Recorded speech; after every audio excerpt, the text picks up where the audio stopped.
السلام علیکم. جمیل خان یم، ملګرو د الفاظ ډیجیټل نتورک سره. که ماحولیاتي تبدیلی د دا وخت کې یا نور داسې حالات جوړ شوي دي، نو یقینا ورسره انساني بیماریان هم سیوا شوي دي، او خصوصي توګه باندې د سترګو بیماریانې، ځکه چې هر طرف ته دوړه ده، شګه ده، د نظر حفاظت هم ضروري دی. دا خبره د خیر ډاکټر صاحب هم وایي چې وجوهات زیات ترڅه دي او د دې علاج ممکن دی که نه دی. دې وخت یې موجود ما چې کوم زمونږ د میشنۍ علاقه ده، د کس اړې او د پرچوي منځ کې جمال آباد مدرسه ده. عمر دراز دا زما شاګرد هم پاتې شوی دی. خوشحاله هم شوم چې یاره زمونږ کشران داسې لیول ته ورسي چې خپل روزګارونه شروع کوي په ځای د سرکاري نوکرو یا بهر ملک ته د تلو. دې سره دلته د قام خدمت هم کیږي. نور دراز به چې کوم تا سنټر کولو کړی دی، سات آی کیریئر سنټر، د یو دغه په حیثیت تاسو څه وایي، د ایکسپرټ په حیثیت باندې چې د سترګو بیماری د څه وجوهاتو نه سیوا کیږي؟ وعلیکم السلام جمیل بھائی، ډیره مننه. زه خو به په دې باندې یو څو خبرې وکړم چې د سترګو بیماری څه وجې نه دغه کیږي او وجوهات خو به یې ډومبې فار اګزامپل موږ سره یو کیټریک دی که نه، هغه څه د وجې نه راځي. نو هغه که یو شوګر ډایبیټک پیشنټ وي، نو هغه به ارلی به د هغه کیټریک کیږي د نارمل کس نه. پوه شي، که چیرې هاټ کلایمیټ د چا ابو هوا کومه علاقه کې ګرمه وي، پوه شي، نو هغوی ته به هم کیټریک مخکې کیږي د نارمل کس نه. که چیرې یو کس ګرمۍ کې د هاټ سیزن کې سنګلاسز نه یوز کوي، پوه شي، نو هغوی ته به هم مخکې کیږي، ارلی کیږي د نارمل نه. ټیک شو. که چیرې یو کس ته ټراما وشي، نو هغه هر ایج کې کیدی شي. فار اګزامپل ماشوم دی او په شارپ سیز باندې پنشن سره سترګه ولګېده، نو د هغه اوپیسیټي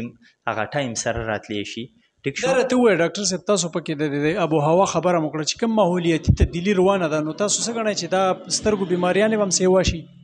بالکل جی. که چیرې موږ کمپیر کو د کولډ د چا کم ویدر کولډ ویدر وي، پوه شي، نو هلته کې به ډیزیز به هم کم وي. جمیل صاحب کوم کسان چې کیر کوي، پوه شي، ماحول صفا وي، پوه شي، نو د هغوی پوه شي ډیزیز به کم کاس کېږي په نسبت د هغې خلکو چې د چا ماحول ګنده وي، کیر نه ساتي، الودګه وي، ابو هوا لوګیا که نه، نو دغې په نسبت د دغې خلکو به دغه پیشنټ. دا راته ووایه ډاکټر صاحب چې په دې وخت کې په ماشومانانو کې د سترګو بیماری سیوا کیږي یا په مشرانو کې چې کوم د ځوانان دي، او عموما چې موبایل کم خلک په دې وخت کې استعمالوي یا د ټکنالوژي زیات استعمال دی د سکرین، نو د دې د وجه هم کیدی شي؟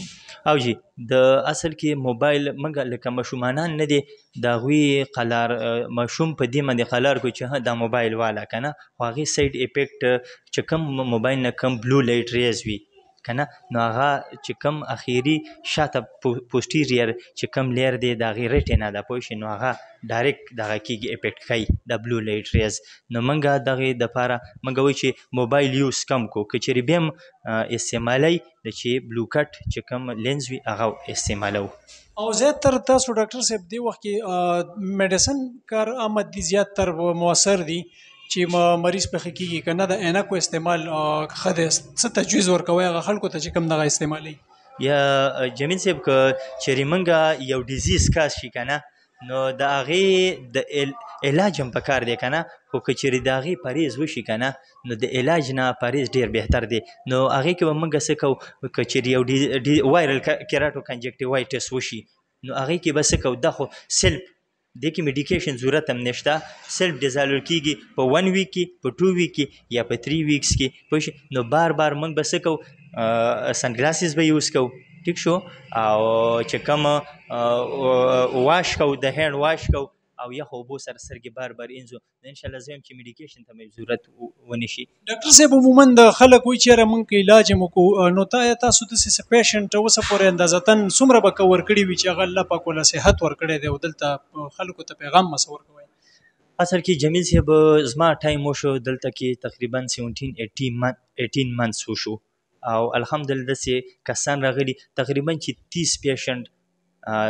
دومره ایج کې تقریبا